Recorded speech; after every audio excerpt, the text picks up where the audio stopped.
El Colegio de la Frontera Norte, el COLEF, publica un documento de coyuntura política, COVID-19 y la frontera noreste, los primeros impactos de la migración, políticas públicas y población. Es un documento en el que hay varias áreas de análisis sumamente interesantes y entre ellas está la del impacto de la pandemia del COVID-19 en la seguridad pública.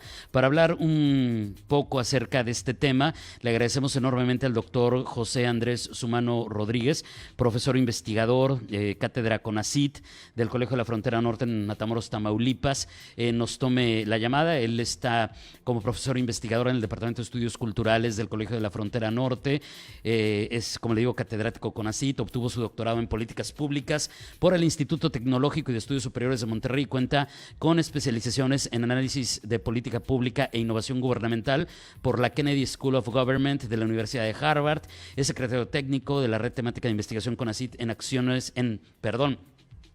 Adicciones y Seguridad Ciudadana y miembro del Laboratorio de Estudios sobre Violencia en Fronteras. Ha sido titular del Centro Estatal de Prevención del Delito de Nuevo León, asesor del Comisionado Nacional de Seguridad, asesor del Secretario de Seguridad Pública Federal y subdirector de Seguridad Internacional en el CISEN. También ha participado como consultor para instituciones como el Banco Interamericano de Desarrollo, el Secretario Ejecutivo del Sistema Nacional de Seguridad Pública y otros organismos. Doctor Sumano, muy buenos días. Hola, ¿cómo estás, David? Encantado de estar contigo y con tu auditorio. Pues sé que es un tema muy complejo el que vamos a tratar, pues para 10 minutitos que tenemos, doctor, pero creo que sin duda es interesante ver lo que han encontrado hasta el momento. Entiendo que estos estudios son dinámicos, que están constantemente monitoreando, revisando, continúan sus labores de investigación, pero ¿qué sería lo más interesante o lo más importante al momento, específicamente en cuanto al impacto de la crisis de la pandemia en seguridad pública? Claro, David. Dentro del trabajo que hicimos, encontramos varias cosas que son interesantes, ¿no? La primera, y que era algo que era esperado por el hecho del confinamiento, lo que esperamos, lo que observamos, y particularmente en el caso de Tijuana, esto que voy a hablar es particularmente para la zona de Tijuana. Lo que se esperaba es, bueno, si la gente está encerrada, hay menos vehículos moviéndose, la gente está en sus casas, hay negocios cerrados, etcétera, disminuyen las oportunidades para para cometer este tipo de delitos patrimoniales, ¿no? Como el robo a negocio, el robo a casa habitación, el robo a vehículo, y pues en ese sentido lo esperado era que disminuyeran.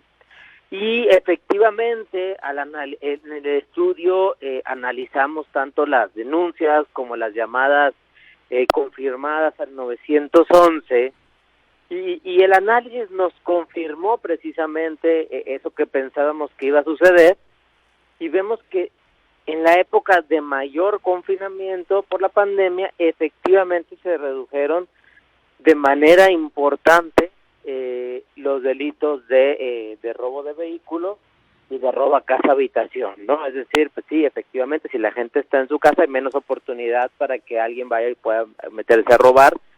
Igual, pues si la gente no está circulando, pues hay menos vehículos en la calle que puedan ser robados, ¿no? Y eso se cumplió. En los negocios la disminución fue menos en el tema de robo al negocio, pero sí se observa una disminución.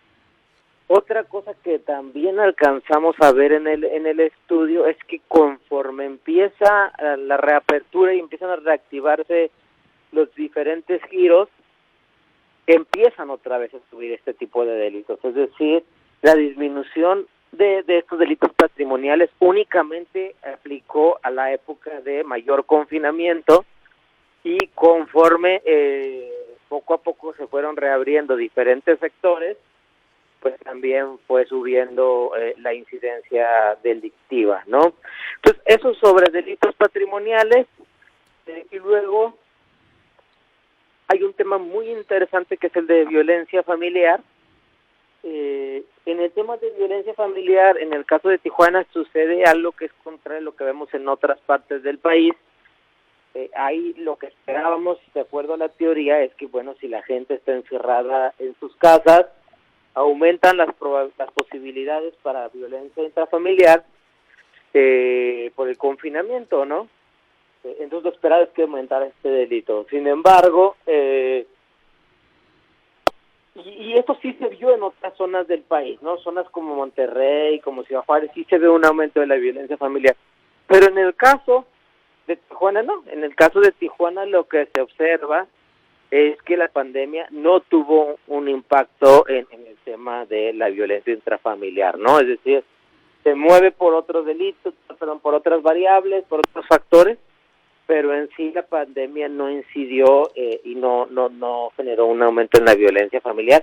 En el caso de Tijuana, como en otras ciudades, sí se vio ese impacto, ¿no?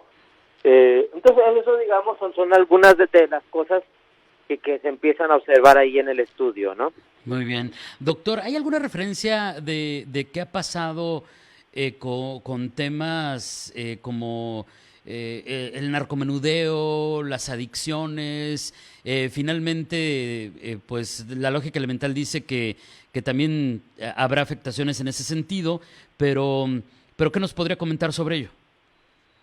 Bueno, ahí obviamente tener datos de eso se vuelve más complicado, más difícil que el análisis de los delitos del fuero común que yo ahorita platicaba.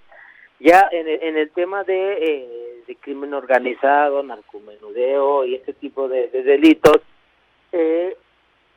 digamos, lo que se esperaba era que, bueno, algunos precursores para la elaboración de opioides como el fentanilo pues vienen de China y bueno, que evidentemente al estar cerradas las fronteras iba a ser más difícil para los grupos criminales que les estuvieran llegando estos precursores. Y por otro lado, además, con el cierre de las fronteras, también iba a ser un poco más difícil el cruzar este tipo de drogas hacia los Estados Unidos, ¿no? Efectivamente, lo que se alcanza a observar con datos un poco menos confiables y además de fuentes más cualitativas, es que sí hubo un momento de la pandemia donde empezó a llegar un poco menos de precursores químicos para la elaboración de este tipo de drogas. También se complicó un poco el pasarla hacia el otro lado de la frontera. Esto generó por un lado un poquito sí de presiones, pero que los grupos criminales, digamos, tenían forma de sostener esto en el sentido de la disminución, de una ligera disminución en sus ingresos, y también, pues evidentemente, se incrementó en algunas zonas en las disputas internas derivadas de las presiones que estas afectaciones por la pandemia generaron, ¿no? Porque incluso también en el mismo Estados Unidos disminuye algo el consumo, porque si los lugares en Estados Unidos de esparcimiento están cerrados, pues evidentemente el consumo baja y la demanda es menor, ¿no? Sí, ahora sí que se ve afectada la distribución, digámoslo así, ¿no? Uh-huh. Ahora, si trasladamos esto a preguntarnos si hay o habrá, doctor, alguna correlación entre el tema de la seguridad pública y lo derivado de la pandemia desde el punto de vista económico y específicamente con que se generaron pues cifras de desempleo específicas por el COVID, cierre de negocios, truene de comercios. ¿Qué nos podría comentar? ¿Es algo que esté relacionado? Por ejemplo, el asunto de la falta de plazas y que pudiera cambiar algo ahora que nos estamos reactivando con el tema de la seguridad pública. Ok, sí, ahí por ejemplo, bueno,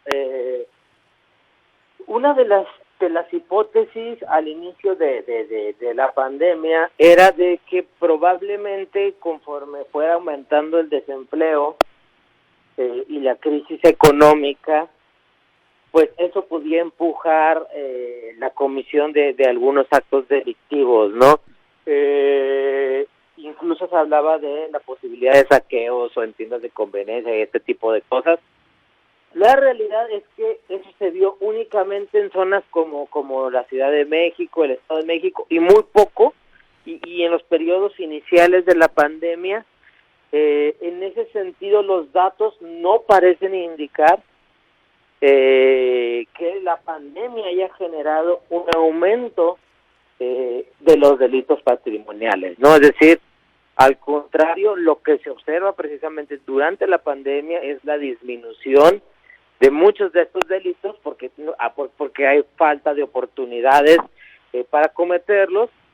Lo que sí es, ahorita estamos en un momento importante porque ahorita ya prácticamente buen número de las actividades económicas se han reactivado. A pesar de que mucha actividad económica se ha reactivado, no se han recuperado los empleos. Por supuesto, hay mucha gente que pues ya el desgaste económico de la pandemia va haciendo más mermas. Y se observa hasta ahorita lo que ha sucedido con los delitos patrimoniales es que parecen estar regresando a sus niveles antes de la pandemia, es decir, la mayoría de los delitos estos del fuero común, pues lo que están haciendo es poco a poco, conforme aumenta la reapertura, es regresar a los niveles que tenían antes de la pandemia de forma normal, pero por supuesto sí habría que tener cuidado de que pues dado que todavía hay una cuestión ahí de desempleo y de crisis económica que permanece, pues de que no se vayan a rebasar esos niveles, ¿no? Claro. Hasta ahorita el aumento ha sido gradual y ha ido de la mano con la reapertura, pero por supuesto pues el riesgo está ahí, ¿no? Doctor, le agradezco enormemente el tiempo que nos ha dedicado. Le pediría pues una reflexión final. ¿Con qué podemos cerrar pues esta plática que hemos tenido el día de hoy con este tema? Pues cerraría con el asunto de que, bueno, efectivamente, en gran parte del país, incluyendo en Tijuana, muchos delitos patrimoniales del fuero común disminuyeron con la pandemia. No confundirse, el gobierno federal incluso en las conferencias mañaneras y en los reportes ha presumido mucho que en el país han disminuido muchos de estos delitos. Disminuyeron no porque las cosas se estén haciendo mejor, no porque las cosas se estén haciendo diferente, disminuyeron por la pandemia y por el confinamiento, y conforme esto va cambiando van a volver a subir, y por supuesto también pues continúa y la pandemia en el tema del crimen organizado pues viene a ser un acelerador, ¿no? Un acelerador de muchas cosas que ya estaban sucediendo en el mundo criminal, como la diversificación de las actividades, tratar de explotar el mercado interno, involucrarse más en extracción de rentas, etcétera, ¿no? También viene a acelerar muchos procesos que ya estaban sucediendo en el crimen organizado, ¿no? Muy bien. Doctor, le agradezco enormemente. Un abrazo a la distancia. Muy buenos días. Gracias, saludos a ti y a tu auditorio. Gracias, es el doctor José Andrés Sumano Rodríguez, profesor investigador en el Departamento de Estudios Culturales de el Colegio de la Frontera Norte, hablándonos en el marco de este documento de coyuntura política COVID-19 y Frontera Noreste, los primeros impactos en migración, políticas públicas y población, pues la parte que corresponde al impacto de la pandemia del COVID en la seguridad pública.